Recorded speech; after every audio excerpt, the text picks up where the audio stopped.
Amém, meus irmãos? Muito bom estar com vocês mais uma vez. E muito feliz aqui por tudo que esses irmãos compartilharam conosco. É uma bênção. Já fui intimado a participar. E agora que fui intimado, não tem o que fazer, né? Agora, meus irmãos, antes de começar, eu queria falar com aquele casal que está ali, ó, aqui na ponta. Aí, Israel. O Radical é só em novembro. Meus irmãos, que alegria no coração tê-los aqui, nessa noite. Amém, irmãos?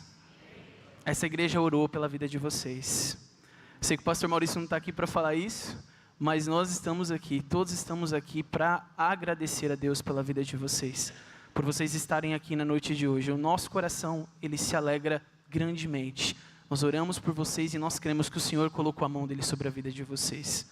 Que Deus abençoe vocês, é muito bom tê-los aqui. E nós vamos orar, agradecendo a Deus pela vida do Moseli e da Deise. Amém? Vamos orar, agradecendo a Deus pela vida deles. Senhor, nosso Deus, nosso Pai, nós te damos graças, Senhor, nesta noite. Nós queremos, Pai, agradecer de todo o nosso coração, porque o Senhor ouviu a nossa oração. O Senhor ouviu a oração da tua igreja, Senhor, e o teu filho, Senhor amado, Moseli, está aqui nesta noite, Pai. O nosso coração se alegra por ver a grandiosa mão do Senhor sobre a vida do teu filho, Pai. Obrigado, Deus, porque o Senhor é um Deus que responde às nossas orações. O Senhor é um Deus que cuidou, Senhor, do teu filho, cuidou da sua família, cada um dos seus entes, dos seus amigos, dos seus queridos, dos seus irmãos, que estava com o coração dolorido, triste pela situação em que seu filho se encontrava, Pai. Ainda assim, Pai, nós sabemos que o Senhor o restabeleceu. E nós louvamos o Senhor com o coração cheio de gratidão por tudo quanto o Senhor tem feito na vida do teu filho, Pai. Obrigado, Senhor, por este tempo e por esta oportunidade. Essa é a nossa oração, em nome de Jesus. Amém e amém. Meus irmãos, vocês estão me ouvindo bem aí? Tá? Então tá bom. Bom, o pastor Maurício está de férias, eu estou aqui com os irmãos hoje, tive pela manhã. Não dá para ouvir? Tá ruim? Tá ruim, mas tá bom? E agora? Para baixo? Ah, ele fica subindo, pronto. E aí, agora tá bom, né? Vocês me dão um joinha para baixo se não ficar bom, tá bom? O pastor Maurício está de férias e me deixou responsável aqui de trazer a mensagem do Senhor com os irmãos nessa noite. Né? Estive com os irmãos pela manhã, vou estar hoje, vou estar no final de semana que vem de novo. Então, essa é uma grande oportunidade para você me conhecer um pouco mais, saber um pouquinho mais do Augusto. Sou seminarista aqui da igreja, estou com os irmãos há cerca de 6 meses. Sou casado com a Aline, se você não conhece a Aline não veio hoje. Mas hoje eu trouxe meu pai e minha mãe, dá um tchauzinho aí vocês. Trouxe o papai e a mamãe hoje para conhecer a igreja. E eu louvo ao Senhor porque os irmãos têm recebido os meus pais tão bem quanto me receberam. E você que nos visita hoje, tem alguém nos visitando hoje? Pela primeira vez, segunda vez? Tem? Tem visitante aqui hoje?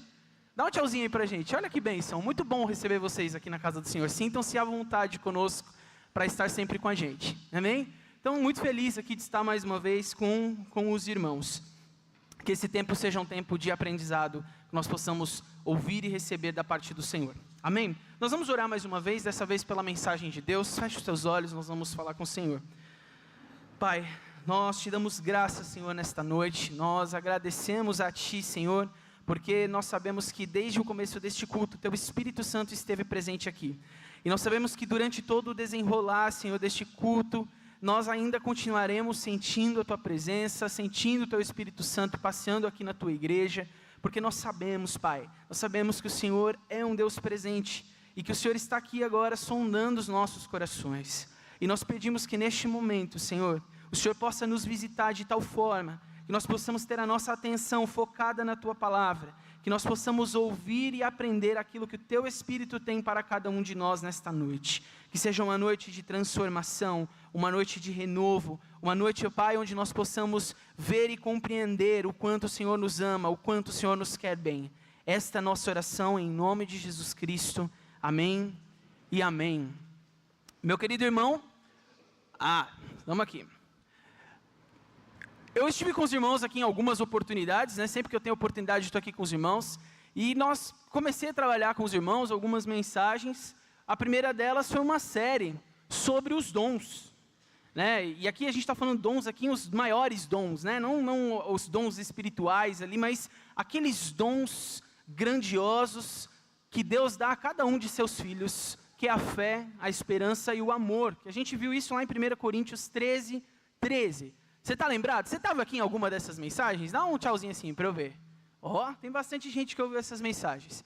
E aí depois desse momento, ainda ali na terceira mensagem, quando a gente falou sobre o amor, nós abordamos naquela mesma mensagem, falamos um pouquinho sobre o que era o amor em 1 Coríntios 13, mas nós também falamos de um texto de Mateus 26, que fala sobre Jesus no Getsêmani. E naquele texto nós falamos sobre o cálice de amor, um cálice que Jesus transborda de amor por cada um de nós. E depois disso, nós falamos um pouquinho sobre os últimos momentos de Jesus, certo? Você se lembra dessa mensagem também? De uma mensagem que falou sobre a ceia, num dia que não era ceia. Nós falamos sobre como foi os discípulos, os últimos momentos dos discípulos com Jesus. E aí, o Senhor veio falando ao meu coração, e eu falei, Senhor, é para continuar aqui nesse caminho? Ele falou, é para continuar nesse caminho. Então, hoje nós vamos falar um pouco ainda sobre Jesus, nós vamos falar sobre a crucificação de Jesus. Na próxima semana, no próximo final de semana, nós vamos falar sobre a ressurreição de Jesus. E por fim, lá no mês de novembro, no próximo culto da juventude, nós vamos falar sobre a volta de Jesus. Acho que é isso, né? É isso. Pronto. Agora deu certo. Pode arrumar? Pode, que eu sozinho não estou conseguindo. Então, é isso. Nós estamos falando sobre Jesus, né?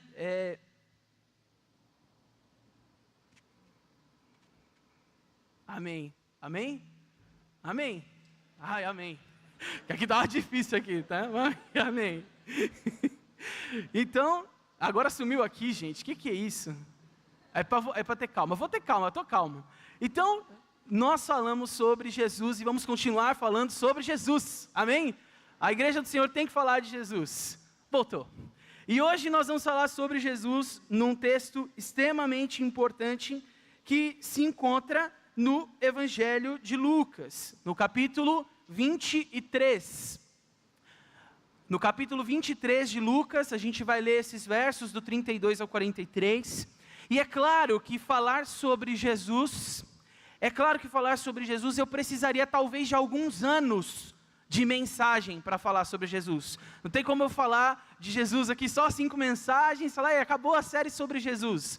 Jesus fez milagres, Jesus nasceu, Jesus vive, né? Temos muita coisa para falar sobre Jesus, mas eu separei aqui esses elementos nessas mensagens que eu julguei e que orei, pedi ao Senhor direcionamento para que fossem importantes de serem falados para a igreja neste momento em que nós temos vivendo. E essa é uma tentativa de que eu e você possamos nos aproximar mais da pessoa de Jesus, de compreender quem é esse Jesus, porque às vezes você conhece um Jesus porque você ouviu falar dele, mas você ainda não tem um relacionamento com ele, você ainda não caminha com esse Jesus, e ainda não entendeu muito bem quem é esse Jesus. Às vezes você tem dúvidas sobre quem é esse Jesus, ou o que esse Jesus fez, e a ideia desta série, dessas mensagens, é que você conheça mais próximo a pessoa mais importante da sua vida, que é o Senhor Jesus Cristo. Amém? E nós vamos, então, para conhecer um pouco mais disso, nós vamos ler o texto de Lucas capítulo 23, verso 32 ao verso 43. Vamos ler juntos, neste momento. Lucas, você achou aí? Amém? Lucas 23, do 32 ao 43, diz o seguinte: 2 outros homens, ambos criminosos, também foram levados com ele para serem executados. Quando chegaram ao lugar chamado Caveira, ali o crucificaram com os criminosos, um à sua direita e o outro à sua esquerda. E Jesus disse: Pai, perdoa-lhes, pois não sabem o que estão fazendo. Então eles dividiram as roupas dele, tirando sortes. O povo ficou observando e as autoridades o ridicularizavam. Salvou aos outros, dizia: salva-se a si mesmo, se és o Cristo de Deus, o escolhido. Os soldados, aproximando-se, também zombavam dele, oferecendo-lhe vinagre. Diziam: se você é o rei dos judeus, salva-se a si mesmo. Havia uma inscrição acima dele que dizia: este é o rei dos judeus. Um dos criminosos que ali estavam dependurados lançava-lhe insultos: você não é o Cristo? Salva-se a si mesmo e a nós. Mas o outro criminoso o repreendeu, dizendo: você não teme a Deus, nem mesmo estando sobre essa sentença? Nós estamos sendo punidos com justiça, porque estamos recebendo o que os nossos atos merecem, mas este homem não cometeu mal nenhum. Então ele disse: Jesus, lembra-te de mim quando entrares no teu reino. E Jesus lhe respondeu: eu lhe garanto que hoje mesmo você estará comigo no paraíso. Eu gostaria de convidar o Ministério de Louvor mais uma vez aqui à frente, e nós vamos ouvir e cantar, aqueles que conhecem, uma canção que fala sobre esse momento da crucificação de Jesus. E eu gostaria que neste momento você se concentrasse na letra dessa canção. Se você é crente das antigas, você conhece, tenha certeza disso. Se você é crente que está chegando, você deveria conhecer. Essa canção, ela transformou a minha vida como a vida de muitas outras pessoas. Então eu quero te convidar a cantar essa canção neste momento com o Ministério de Louvor.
Meus queridos irmãos, este cântico, ele me lembra uma pessoa que já não está na minha vida há muito tempo, que é o meu avô, o pai do meu pai. Meu avô, ele sempre cantarolava esse cântico por onde ele estava. Essa é uma das poucas recordações que eu tenho dele, porque eu perdi meu avô, eu ainda era pequeno. Mas eu me lembro dele em alguns lugares e sempre cantarolando essa canção. E é engraçado porque quando meu avô cantava essa canção, eu ainda não entendia que negócio era esse de cruz. Que Jesus era esse que ele estava falando e que ele estava cantando ali com aquela alegria no coração. Quem era esse Jesus que meu avô cantava? Que mensagem da cruz era essa que de alguma forma tocava tanto o coração dele, como eu imagino que tenha tocado o teu coração agora? A letra da canção diz que um dia eu senti os meus pecados e vi sobre mim o castigo da lei. Mais depressa eu fugi e em Jesus eu me escondi e refúgio seguro nele eu achei. Um dia eu entendi o que aquela canção significava, o que essa canção significava. Eu entendi que eu só poderia encontrar refúgio na cruz de Cristo. Eu só poderia encontrar vida na cruz de Cristo. E de alguma forma interessante quando nós pensamos um pouco sobre a cruz, porque não há condições de nós falarmos sobre a crucificação sem falarmos da cruz. A morte por crucificação é uma morte por cruz, de cruz. E às vezes nós falamos, Jesus morreu, mas nós nos esquecemos um pouco de como ele morreu. E Jesus morreu na cruz do Calvário. A cruz, ela foi necessária para a expiação. Você sabe o que é a expiação? É o pagamento. Pelo pagamento do meu e do seu pecado diante de Deus. A cruz de Jesus, ela foi necessária para que através do sangue de Jesus, derramado nesta cruz, nós fôssemos perdoados por Deus. Nós fôssemos reconciliados com Deus. A cruz, ela foi um elemento indispensável na história da salvação da humanidade. Uma pequena cruz de madeira. Ela foi importante porque o nosso Jesus foi pendurado naquela cruz. E a partir desta cruz e do sangue derramado de Jesus, é que eu e você vamos gozar de uma coisa chamada vida eterna. Olha o que a palavra de Deus nos diz em Filipenses, no capítulo 2, o verso 7 e o verso 8.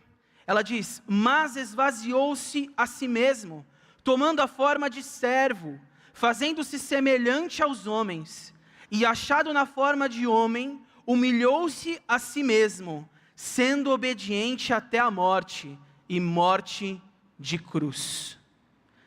Perceba que há uma ênfase no objeto da morte de Jesus. Há uma ênfase na cruz. E por que? Talvez essa seja uma primeira pergunta para nós respondermos juntos nessa noite. Por que que a cruz é importante? Por que que a cruz no texto de Filipenses ela é evidenciada? Até a morte. O texto poderia dizer, e foi até a morte. Mas não, o texto diz, foi até a morte, e a morte de cruz. A cruz, ela é um elemento essencial na história de Jesus. Olha o que Gálatas capítulo 3, 13 nos diz. Cristo nos redimiu da maldição da lei, quando se tornou maldição em nosso lugar. Pois está escrito, maldito todo aquele que for pendurado num madeiro. Ao morrer na cruz, Jesus ele se faz maldito no nosso lugar. Jesus se faz maldito por mim e por você. Morrer na cruz significava um sinal de vergonha. Morrer na cruz era como uma marca de uma maldição que alguém e aquela família levaria para sempre. Quando Jesus morre na cruz do Calvário, Jesus morre entre os piores. Jesus morre visto como alguém cruel, como alguém ruim, como um terrível assassino. Apenas as piores pessoas eram condenadas a uma morte de cruz. Porque a morte de cruz, ela implicava não somente em ser pendurado na cruz, mas havia todo um processo de tortura antes disso. Você já assistiu o filme A Paixão de Cristo? Já? Quem assistiu o filme A Paixão de Cristo aqui? Conseguiu assistir até o final? Conseguiu assistir sem chorar? Se você conseguiu, rever alguma coisa aí. Rever que alguma coisa deve estar errada com você. Porque eu já interrompi aquele filme numa parte assim umas 10 vezes. E vou falar para você que hoje em dia eu repenso antes de assisti-lo. Preciso me preparar o coração para assistir. Porque o sofrimento de Jesus naquele filme, ele é tão claro, ele é tão evidente, ele evidencia um pouco do que o texto bíblico nos conta. Que o Jesus, o nosso Jesus, ele não é só maldito, ele é massacrado, ele é torturado, ele é ferido, ele é machucado, ele é açoitado, ele é humilhado, lhes tiram as vestes principais do corpo, o fazem carregar a sua própria cruz, depois de ser açoitado, durante toda uma cidade. Fazem com Jesus o que fizeram com qualquer outro terrível prisioneiro daquela época. Jesus não foi morto de uma morte qualquer, ele morreu na cruz. Ele se tornou alguém que a humanidade olha como uma escória, como o pior. Não podemos nos esquecer que uma morte de cruz não é uma morte rápida. Uma morte de cruz é uma das mortes mais dolorosas e lentas. Haviam pessoas que chegavam a ficar 3 dias penduradas na cruz até morrerem. O sangue subia para as cabeças e não conseguia oxigenar. E a pessoa ficava ali, esvairindo a vida, lentamente, com pregos de grandes espessuras nos pés e nas mãos. Querido irmão, meu objetivo nessa noite não é te chocar, mas é te lembrar que o seu Redentor, que o meu Redentor, ele morreu na cruz. Não foi qualquer morte. Ele se tornou um sinal de vergonha por mim e por você. E eu gostaria de te provar, à luz da palavra de Deus nessa noite, que Jesus, ele não morre na cruz por um acaso.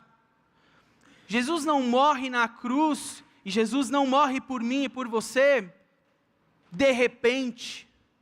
Jesus escolheu te salvar. Jesus escolheu morrer por mim e por você. Jesus escolheu salvar. Ele escolheu me salvar. Ele escolheu te salvar. Foi isso que nós lemos neste texto e que nós vamos refletir um pouco mais nessa noite. Esse Jesus que morre por cada um de nós, nós precisamos nos lembrar da natureza dele. A natureza desse Jesus é uma natureza onde ele é 100% homem e 100% Deus. Ah, mas Augusto, ele morre na cruz, mas ele era Deus. Então, de alguma forma, ele não estava sentindo tudo aquilo. Foi amenizado, porque ele era Deus. Ele podia, de alguma forma, escapar daquela dor e daquele sofrimento. Nós, cristãos sérios, que estudamos e conhecemos a palavra de Deus, nós vamos ver que aquele Jesus, ele sofreu a mesma dor que um ser humano como eu teria sofrido naquela cruz. Ele era 100% homem e 100% Deus, ao mesmo tempo. Essa era a natureza de Jesus. E por que eu estou te lembrando disso? Para você e eu relembrarmos e refrescarmos que Jesus era um ser humano. Jesus não queria estar na cruz. O lado humano de Jesus não estava pedindo pela cruz. O lado humano de Jesus queria correr ao contrário da cruz. O lado humano de Jesus queria abandonar a cruz, descer daquele lugar e ir embora. Nossa, que doideira que ele está falando. Lembra o texto que nós trabalhamos no Getsemane? Terceiro texto dessa mensagem, dessa série de mensagens. O que Jesus pede ao Pai? Pai, se possível, afasta de mim esse cálice. Ali é o Jesus 100% homem. Ali é o Jesus que está com medo, que que está desesperado, que quer sair daquele sofrimento. Mas ainda assim, por mim e por você, por escolher nos amar, por escolher nos salvar, esse Jesus, ele ainda assim, ele encara a cruz. Ele vai até o final e ele morre por mim e por você. Nesse texto nós vamos acompanhar verso 32 e o verso 33, onde nós vemos que nessa porção do texto, nesses 2 primeiros versos que nós lemos, Jesus ele é crucificado ao lado de 2 outros homens criminosos. E Jesus é crucificado em um lugar chamado Caveira, alguns vão ter aí na sua tradução como Gólgota, que é basicamente um cemitério público para a exposição dos piores criminosos. É basicamente o lugar onde se levavam os piores para serem mortos, para que todo mundo pudesse ver. O Monte Caveira, o Monte Gólgota, ele não era um lugar escondido em Jerusalém, ele era um lugar visível, onde as pessoas poderiam passar em determinados pontos da cidade e ao longe avistar. Você pode ver que ele está aqui numa região alta, é claro que é uma ilustração, mas ele está numa região alta. Então as pessoas poderiam avistar as pessoas que estavam sendo mortas e crucificadas.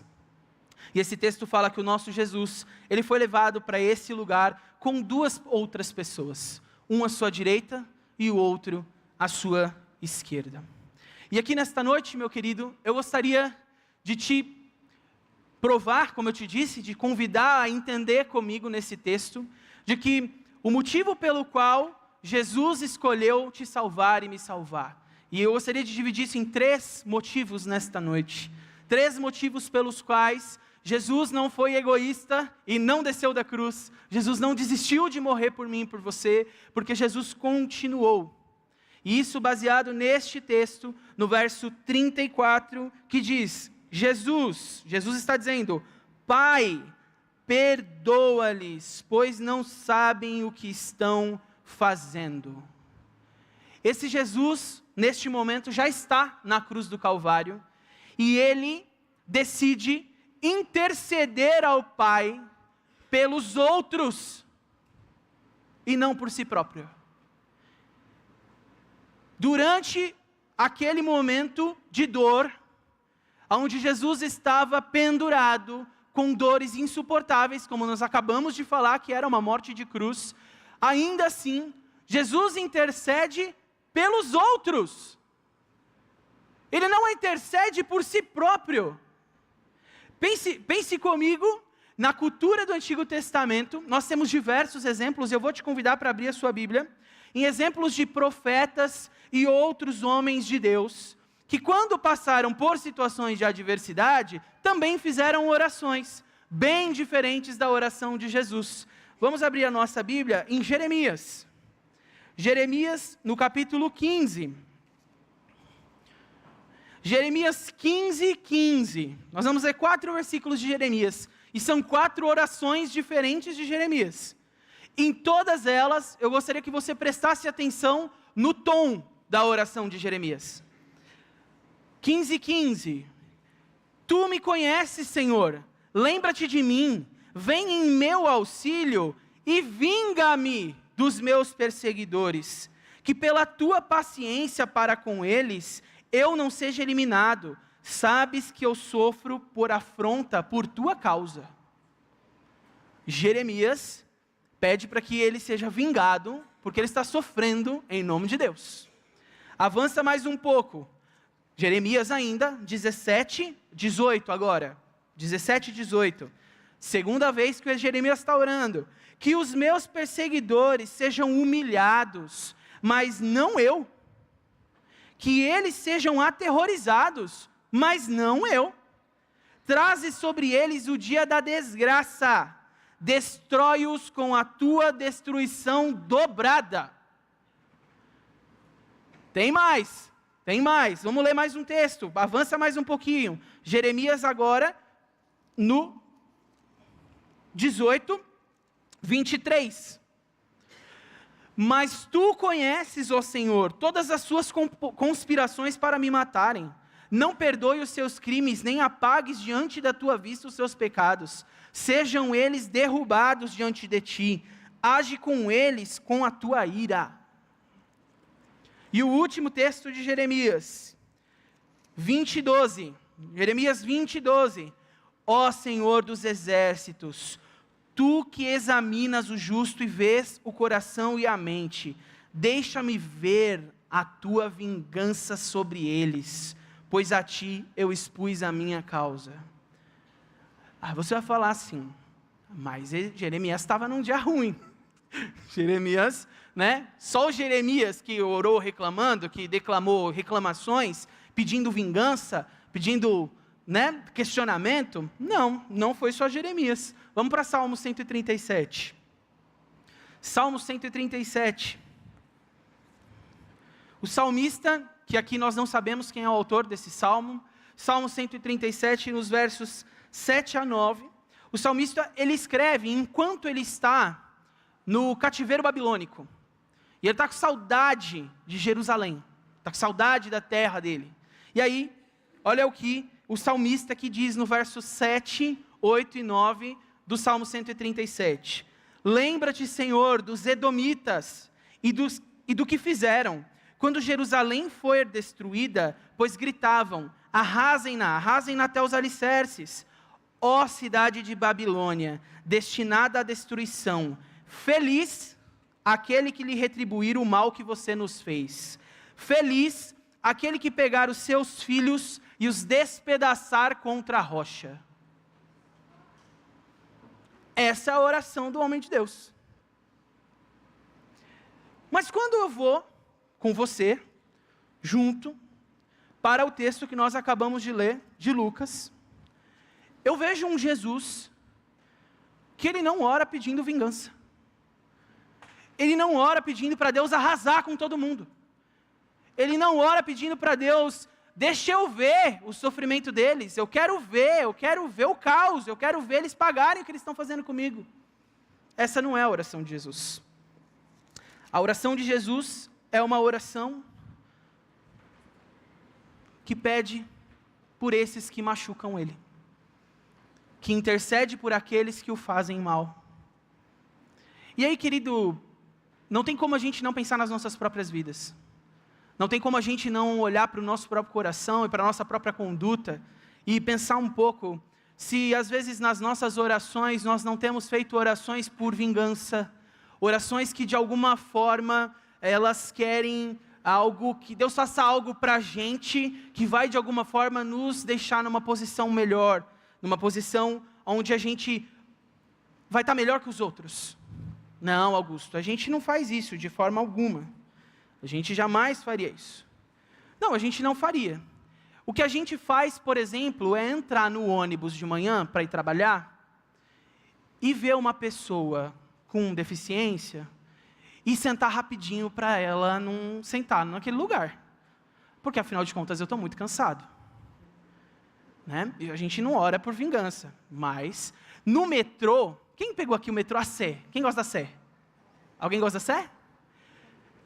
Quem pegou a Sé e não ficou assim na porta? É eu ou eles? É eu ou eles?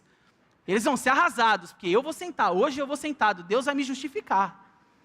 Hoje eu vou sentado. Quem está rindo é porque sabe do que eu estou falando. Né? E aí quando você senta, é aquele sabor da música da Damares, né? Tem sabor de mel.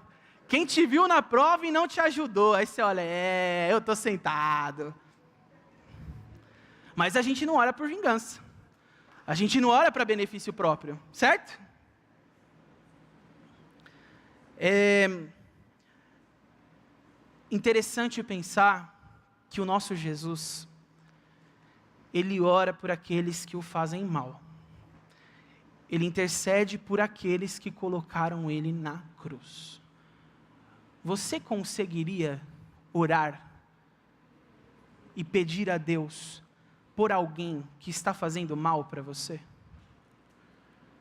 Você conseguiria emprestar um pouquinho da cruz de Jesus e falar, não, hoje eu vou orar por aqueles que me fazem mal, aqueles que querem me derrubar, aquele coleguinha no trabalho que é uma bênção, sabe? Que é uma bênção, tudo ele conta para o chefe, ele quer ser promovido a todo custo, é uma pessoa maravilhosa, você adora ele. É fácil orar por essas pessoas? Você ora por elas? Já fez esse exercício de orar por aqueles que te fazem mal? Jesus faz isso. E ele não faz isso em qualquer momento. Ele faz isso enquanto ele está sendo crucificado. Enquanto ele poderia estar urrando de dor e pedindo, me tira daqui, ele está orando pelas outras pessoas. Eu gostaria de te incentivar nessa noite, a uma lição, uma primeira lição para cada um de nós, que na vida do cristão, nós temos que ter um espaço para orar e para amar aqueles que nos perseguem. Falamos de igreja perseguida hoje, né? Tivemos um momento para falar sobre isso. Nós olhamos muito o trabalho dos missionários, como é duro. Os nossos irmãos trouxeram aqui isso para a gente, e se você participar lá do Metamorfose, você vai conhecer um pouco mais. Como é difícil orar por aqueles que fazem mal para a gente. Mas eu gostaria de te incentivar, que nessa semana, você separe um tempo e pare de fazer orações egoístas. Orações que comecem com eu e terminem com eu. Senhor, eu quero. Senhor, eu preciso. Senhor, faz um milagre. Senhor, o teu filho te pede. Senhor, Deus já sabe disso, meu irmão. Segura um pouquinho. Tem mais gente no mundo além de você. Tem mais pessoas no mundo além de você. Se você olhar para o teu lado, você vai ver que não é tudo sobre você. E você vai ver que tem gente que está pior que você. A minha irmã, você leu a minha mensagem. O que essa irmã amada aqui falou no testemunho dela? Que ela nunca vai estar tão pobre que ela não possa compartilhar um pouco. Ela nunca vai estar tão triste que ela não possa dar um pouco da alegria de Deus para as outras pessoas. E é isso que eu gostaria de te incentivar nessa noite. É o primeiro incentivo. Que você e eu, durante esta semana, não é para daqui 2 anos, é essa semana, que você orasse por alguém que te faz mal. E que você lembrasse que essa pessoa também merece o amor de Deus. E quando eu digo merecer, não porque nós merecemos, mas é porque ela carece do amor de Deus. Tanto quanto você, que está sentado aqui no banco da igreja. Que está aqui num banco bonito, gostoso, ouvindo da palavra do Senhor. Talvez ela não. Talvez ela te faça mal, porque ela não conhece esse Jesus da cruz. E ela não sabe que esse Jesus tem poder para salvá-la. Ela não sabe que esse Jesus escolheu salvá-la. Então ela te faz mal, porque ela aprendeu a ser má. E é assim que ela sobrevive. Igual quando a gente empurra alguém para pegar o banco no metrô.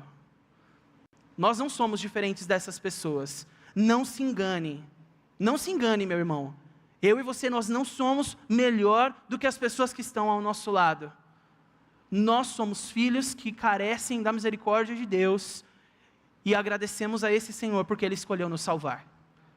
Que eu e você possamos nessa semana orar por alguém que nos persegue de alguma forma. O segundo motivo pelo qual o nosso Jesus mostra... Não está indo. Eu tenho um problema com tecnologia, viu, irmão? Isso é um negócio... Aí, foi. O segundo motivo pelo qual Jesus nos escolheu salvar. Olha o que diz o texto no verso 35 ao 38. Vamos ler aqui. Salvou aos outros, diziam, salva-se a si mesmo. Se és o Cristo de Deus, o escolhido. Tenta imaginar, você está pendurado numa cruz, morrendo por esta pessoa. Ela ainda está caçoando de você. Ela está fazendo piada com você. Ué, você não é o Jesus? Você não é o escolhido? Se salva. Você não salvou um monte de gente aí? Por que você não consegue descer da cruz? Já parou para pensar nisso? Como foi isso para Jesus Cristo? O Jesus humano. Né? Lembrem-se que a gente tem de um Jesus com 2 naturezas. O que foi para o Jesus humano ouvir isso? Tinha um Jesus igual eu e você lá, que estava assim. Certo? Ele era homem. Ele sentiu, ele experimentou o que nós experimentamos. E aquelas pessoas estavam caçoando dele. O segundo motivo pelo qual eu vejo nesse texto que Jesus nos escolheu amar, é porque mesmo quando ele foi questionado e ridicularizado, ele se calou. Ele se calou. Você pode não acreditar em mim, mas vai acreditar em Isaías 53:7. Isaías 53:7 diz: ele foi maltratado, humilhado, torturado, contudo não abriu a sua boca.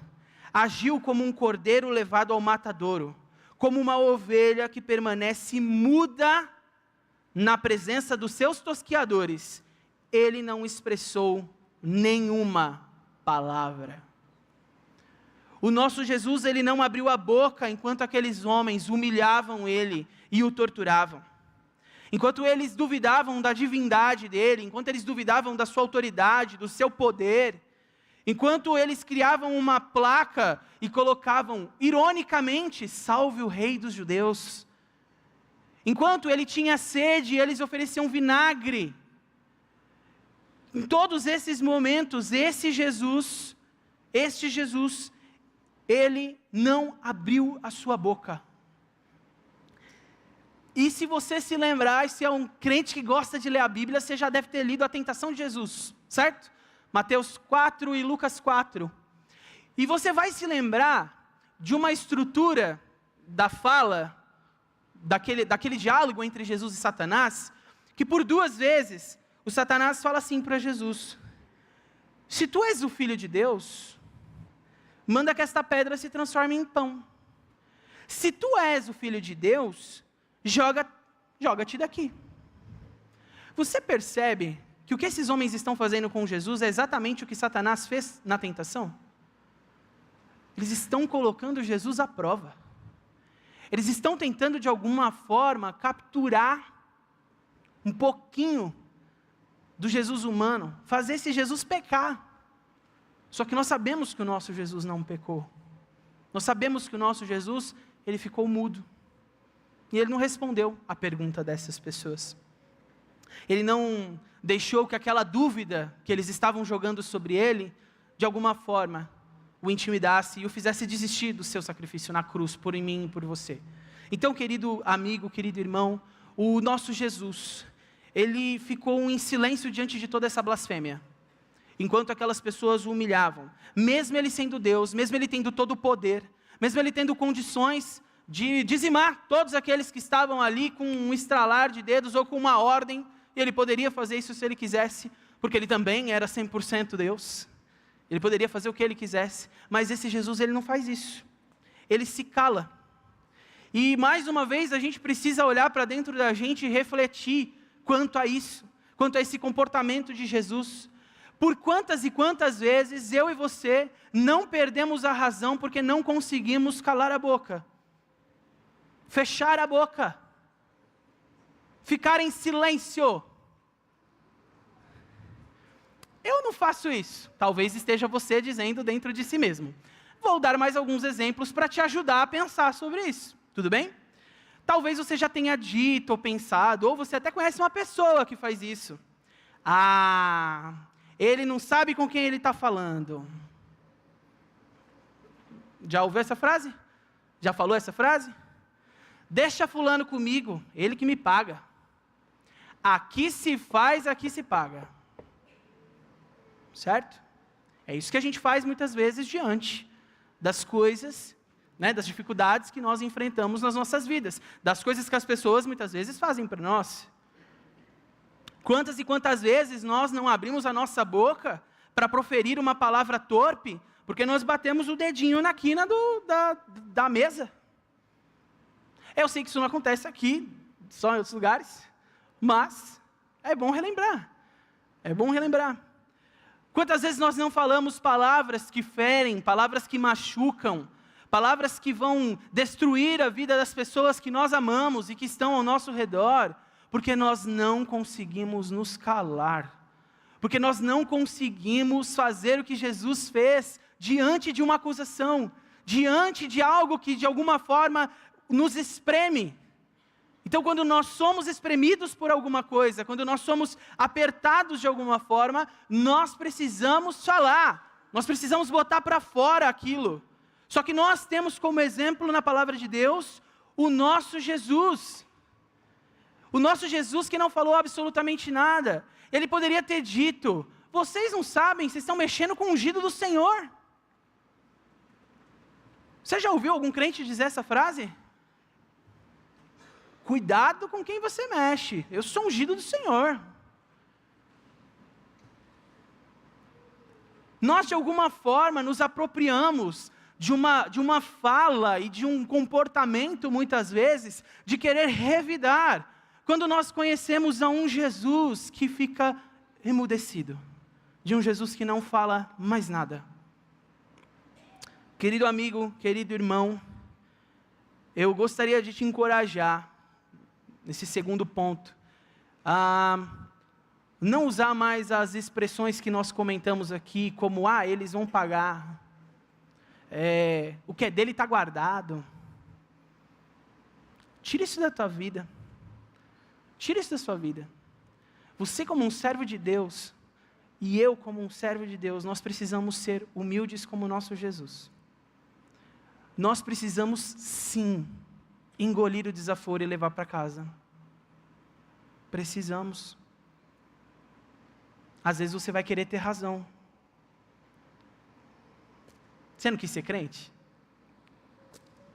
Não combina. Ter a razão não vai te fazer mais feliz. Isso é até um outro ditado popular, né? Você pode escolher ter razão ou ser feliz. O crente só pode escolher ser mudo. Ele só pode escolher ficar quieto. Augustão, você está dizendo que mesmo que seja feita uma injustiça, mesmo que algo completamente errado contra mim aconteça, eu não tenho o que falar? É isso que eu estou falando, é exatamente isso. Não era injustiça o que estava sendo feito com Jesus na cruz do Calvário? Olha o que o ladrão falou. Esse homem não fez nada para merecer morrer. Nós merecíamos morrer, mas esse homem não fez nada. Nem sempre a justiça estará ao seu favor. Nem sempre você vai vencer as suas causas.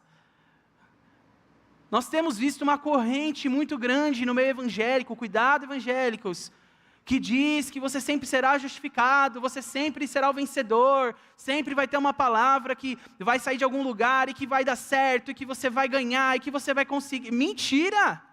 Para com esse negócio. Isso não é de Deus não, esse negócio aí está muito mais para heresia do que para outra coisa. A vida do crente já não dá certo 24 horas não. Tem hora que você vai engolir sapo mesmo. E sabe o que você vai fazer? Você vai ser humilde. Você vai sentar no seu lugar e você vai falar com o seu Deus. Senhor, o Senhor viu o que aconteceu aqui agora. E eu não posso fazer nada, o Senhor faz. Entrega para o Senhor e descansa. E isso, meus irmãos, para quem tem filho deve ser uma dificuldade absurda. Né? Porque eu imagino que deva dar às vezes vontade, né, de dar braços apertados nos filhos, de vez em quando. Certo? Muito apertados demais. Às vezes quer abraçar só na orelha, ou quer abraçar só no cabelo, né? Esse tipo de abraço. Certo? É difícil. Nossa lição aqui nesse segundo ponto, importante. Um cristão genuíno, ele imita o mestre, certo? Então qual que é o nosso exercício para essa semana, como crentes em Cristo Jesus? Além da gente orar por aqueles que nos fazem o mal, a gente vai aprender a não revidar o mal. A gente vai aprender um negocinho bíblico maravilhoso, que se chama dar a outra face. Difícil, né? Muito difícil. Mas é possível, meus irmãos. Na força e no poder do nosso Senhor é possível. É possível. Você crê que isso é possível? Você crê que se você orar e se você pedir a ajuda de Deus, Ele vai te dar domínio próprio? Que é um fruto do Espírito, que nós aqui sempre estudamos, né? Sempre falamos. Isso é domínio próprio. É mesmo na dor, é mesmo na dificuldade, é mesmo quando você é injustiçado, é você entender que quem advoga por você é Ele. Você não é o seu próprio advogado. Ok? E desculpa aí os advogados, se tiver alguém aqui, que eu sei que isso deve ser meio difícil. Né? Continua sendo advogado, pelo amor de Deus, não estou pedindo para os advogados desistirem de nada aqui não. Mas creia que o Senhor é o teu advogado, é Ele quem vai cuidar das tuas causas. Você tem que entregar a Ele e confiar nesse Deus. E se lembrar desse Jesus. Por fim, meus irmãos, a gente tem um terceiro motivo pelo qual esse Jesus, ele escolhe salvar. É porque ele prefere, e prefere muito mais, salvar do que condenar. Muito mais. Ele prefere salvar, ele prefere amar do que condenar. Naquela situação que nós acabamos de ler, a gente vai lembrar de uma frase de Jesus no verso 42 ou 43, que diz: eu lhe garanto, hoje você estará comigo no paraíso.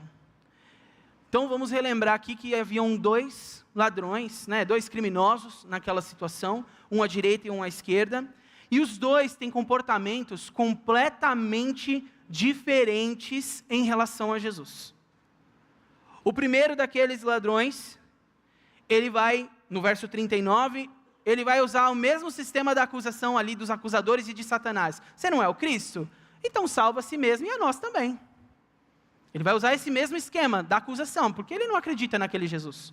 E o segundo homem que está ali naquela cruz, ele já entende quem é aquele Jesus, ele tem de alguma forma um entendimento de que aquele Jesus pode salvá-lo. E ele faz um pedido a esse Jesus. O texto diz nos versos 41 e 42, nós estamos sendo punidos com justiça, porque estamos recebendo o que merecemos, mas este homem não cometeu mal nenhum. Jesus, lembra-te de mim quando entrares no teu reino. O mais interessante nessa história é que Jesus recebe duas atitudes diferentes, da direita e da esquerda. Um homem o insulta, e o outro homem pede misericórdia. Quantas atitudes Jesus tem? Você lê o texto aí? O que Jesus faz? Jesus só tem uma atitude. Qual é a atitude de Jesus? Oferecer a salvação.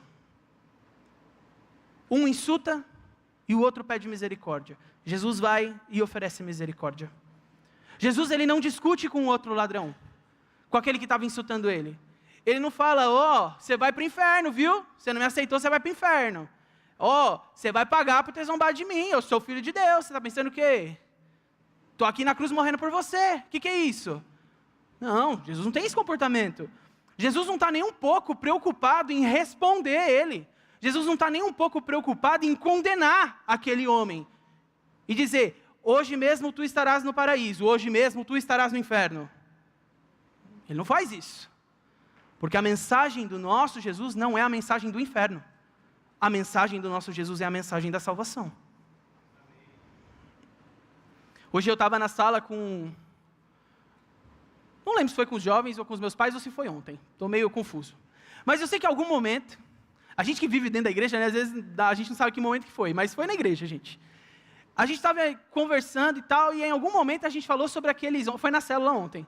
Aqueles homens que vão até o centro da cidade, de alguma forma, né? E que eles começam a bater na Bíblia. Vocês já viram isso?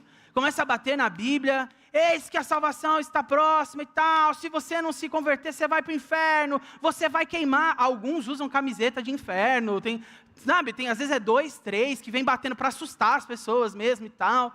Meus irmãos, essa igreja é uma igreja evangelística. Essa é uma igreja que ama as pessoas e quer que as pessoas sejam salvas. Mas essa é uma igreja que, entendo eu, em nome de Jesus, espero estar na igreja certa, que não faz esse tipo de coisa. Porque nós não levamos a mensagem do Satanás, nós não levamos a mensagem do inferno, nós pregamos o amor, nós pregamos o arrependimento de pecados, e isso é amor, isso é justiça de Deus. Arrependimento de pecado é justiça de Deus, isso é amor e justiça, é um Deus que ama e salva. Então, quando nós olhamos para esse texto, nós vemos esse Jesus oferecendo salvação para esse homem. A preocupação dele é em salvar. É salvar aqueles que clamam por socorro.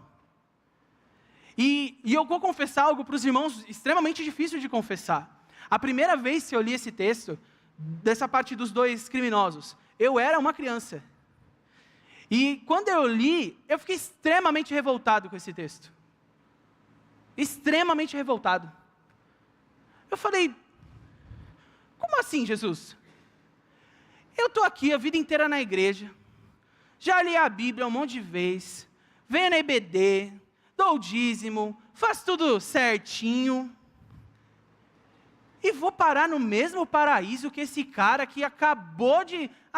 Jesus, você pode me salvar e me levar contigo para o paraíso? Posso. Eu fiquei revoltado. Falei, não é possível. Eu vou morar no mesmo paraíso que esse cara? Não, deve ter um paraíso melhor para mim. Deve ter um outro andar. Ele fica no primeiro andar do paraíso e eu fico no segundo. Eu tinha esse pensamento de que, de alguma forma, eu era melhor que ele. Porque eu estava fazendo tudo certinho. Eu passei uma vida toda dedicada a Deus e ele, há 5 minutinhos ali, faltando, vai ganhar o mesmo céu que eu? Fala sério, né? Esse era meu pensamento. Eu era um jovenzinho. Hoje, eu tenho vergonha de ter tido esse pensamento. Porque hoje eu entendo a graça de Deus de uma forma que eu ainda não entendia. De uma forma que eu ainda não compreendia. Que nada disso ia me levar para o céu. Você vir no EBD, você dá um dizimão, né, grandão. Você, eu faço boas ações, eu entrego uma cesta básica, eu venho aqui, eu canto no louvor e tal, isso aqui. Meu irmão, não. Você não vai ter uma sala VIP no paraíso, não. Se você tinha essa ideia, você me perdoa. Não vai ter lounge, igual no aeroporto, né, tem um lounge VIP lá, pro Mastercard Black, uns negócios assim, né? Não tem Mastercard Black, esquece. Não tem. O paraíso de Jesus, esse paraíso que Deus nos promete, é para todos aqueles que se arrependem. É para todos aqueles que entendem que aquele Jesus morreu naquela cruz por eles.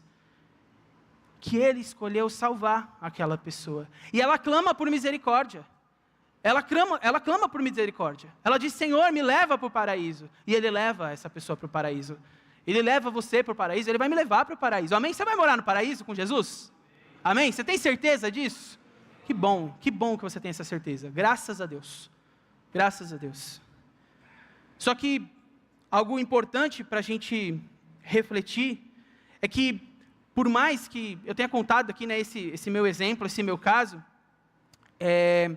me dá a sensação de que nós cristãos, eu posso estar equivocado mais uma vez, eu vou dar alguns exemplos aqui que não devem provavelmente acontecer aqui na igreja, só em outros lugares, mas é só para te ajudar a pensar um pouco sobre isso. Então, às vezes me dá a sensação de que quando alguém engravida sem ser casada, por exemplo, que a gente fica assim, né? Nossa, que vexame,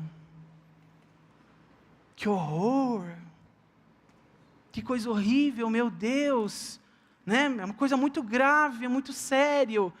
Nossa, que tristeza. Aí, com muita misericórdia no coração, eu vou orar por ela. Ela precisa muito, né? Está muito necessitada de oração. Vai sofrer muito agora. Vai mesmo. Você está ajudando no sofrimento dela. Porque a sua piedade, ela não é verdadeira. Né? Ela é uma piedade disfarçada. Não é, de fato, aquela preocupação genuína em ir lá e orar de verdade. Senhor, que esse bebê venha com saúde, que ele venha em paz, que seja uma família abençoada e que o Senhor cuide dessa família. E ponto final. Porque o que passar disso não é da sua conta, não é da minha conta. Quem cuida dela é Deus, né? Quem cuida dela é Deus, não é eu e você. A gente pode até cuidar, fazer um chá de bebê bonito, né? Abençoar a vida da pessoa. Você tirar 50 lá do bolso, que a fralda está cara. Tira 50, compra uma fralda, ajuda. Isso sim, isso é papel do cristão. Isso é seu papel na vida dessa pessoa. Fulano de tal. Nossa, 2 meses sem vir na igreja. Perdeu a comunhão. Ainda tomou a ceia. Meu Deus, 2 meses sem vir na igreja, tomou a ceia. Meu filho, o que você estava fazendo de olho aberto? O que você estava fazendo olhando para o outro? Gente, está errado esse negócio, A gente precisa parar com esses costumes. Mas eu digo esse pessoal que faz essas coisas, porque aqui não tem. Mas assim, a gente precisa lembrar disso. A gente precisa lembrar esse pessoal disso. Certo?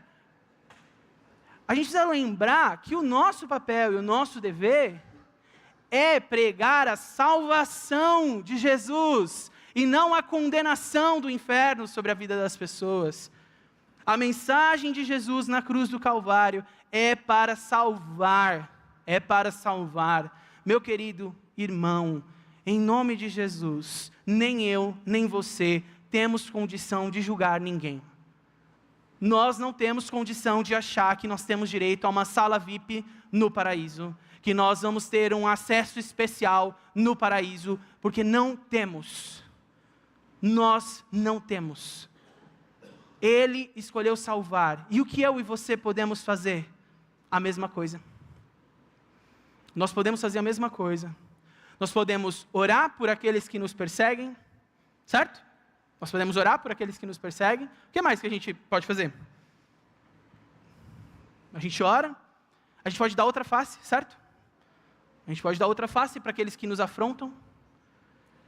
E a gente pode ter o mesmo amor pelas pessoas que Jesus tem, ao invés de condená-las. Ao invés de colocar sobre elas um jugo que nem Jesus está colocando, que nem o próprio Jesus coloca. Isso, meu querido irmão, é muito importante. E eu gostaria muito que você se lembrasse dessas 3 lições. A cruz, ela foi o objeto de maldição, como nós vimos no começo dessa mensagem, mas ela também foi o objeto de reconciliação. Onde Jesus se tornou maldito, foi onde ele gerou vida eterna para cada um de nós. E isso quem nos diz é a palavra de Deus, em Colossenses, capítulo 1, verso 20. E por meio dele, reconciliasse consigo todas as coisas, tanto as que estão na terra, quanto as que estão no céu, estabelecendo a paz pelo seu sangue derramado na cruz. A paz veio pelo sangue derramado na cruz. Fui crucificado com Cristo.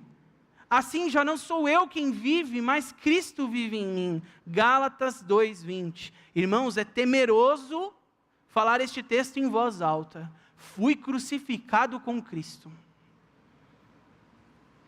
Fui crucificado com Cristo.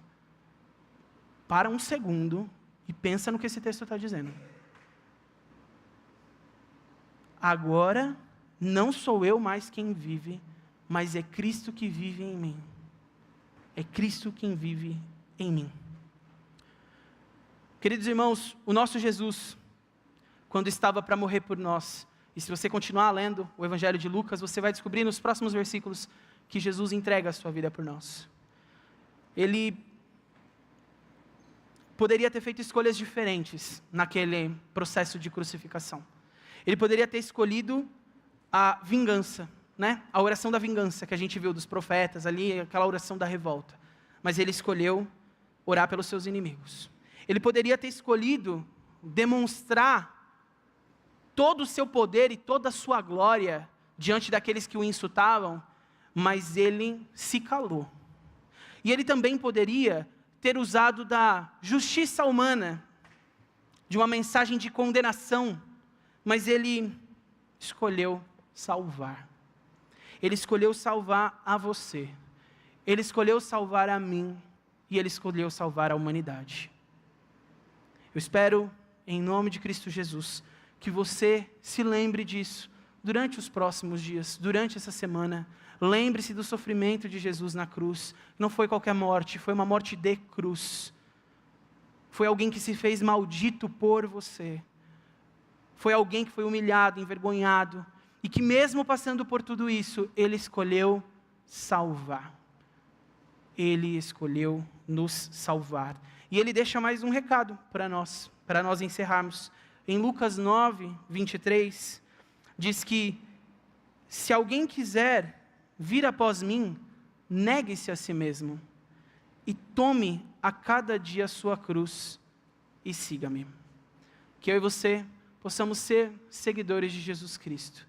Que nós possamos compartilhar da cruz de Cristo, porque não somos mais nós quem vivemos, mas Cristo que vive em nós.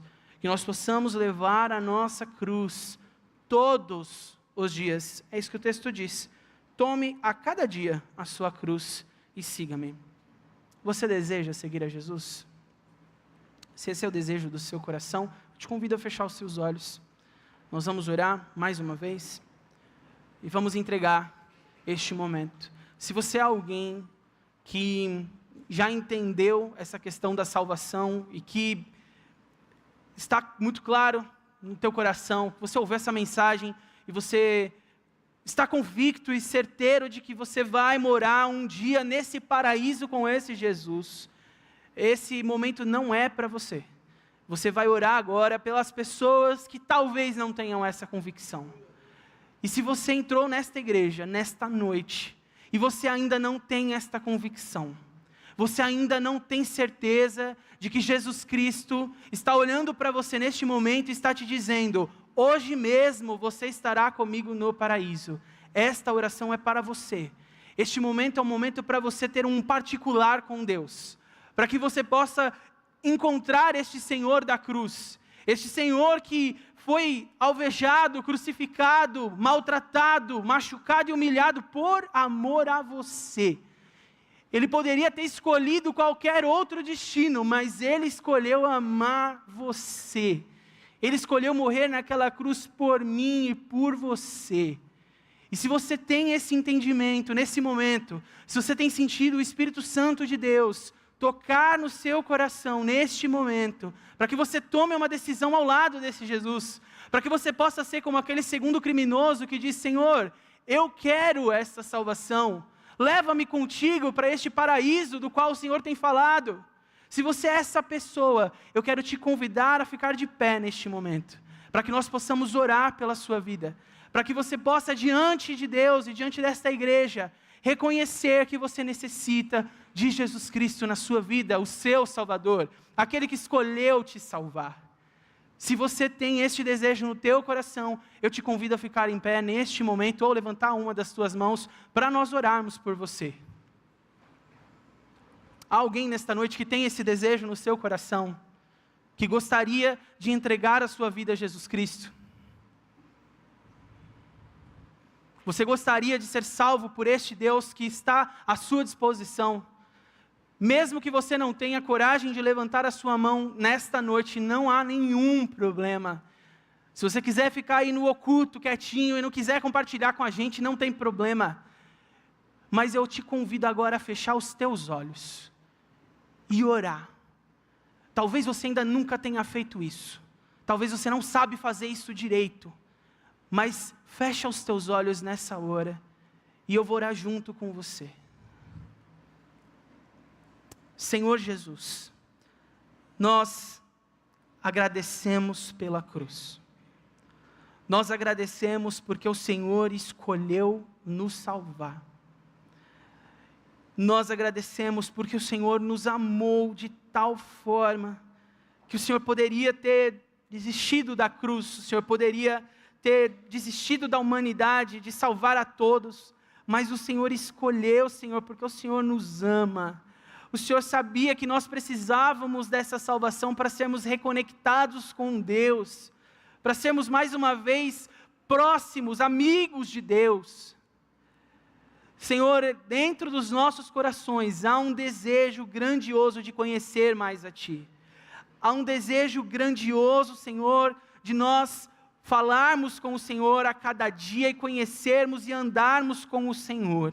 E nós oramos nesta noite pelas vidas, Pai, pelas vidas que ainda não têm essa convicção, de que estão caminhando, de que estão andando contigo.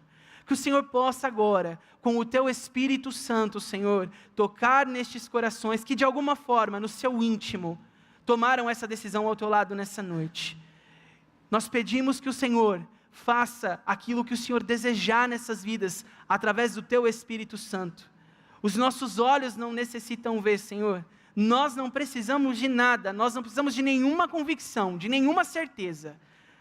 Nós temos a plena convicção de que o Senhor salvou a cada um de nós. Nós temos a plena convicção de que o Senhor está salvando pessoas nesta noite. Essa é a nossa oração, Pai, entregando as nossas vidas a Ti.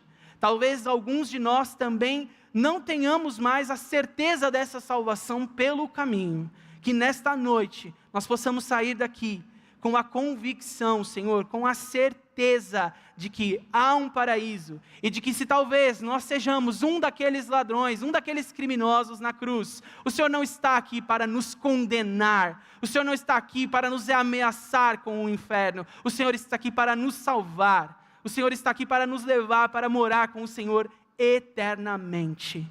Essa é a nossa oração, no nome santo e poderoso de Jesus Cristo. Amém e amém.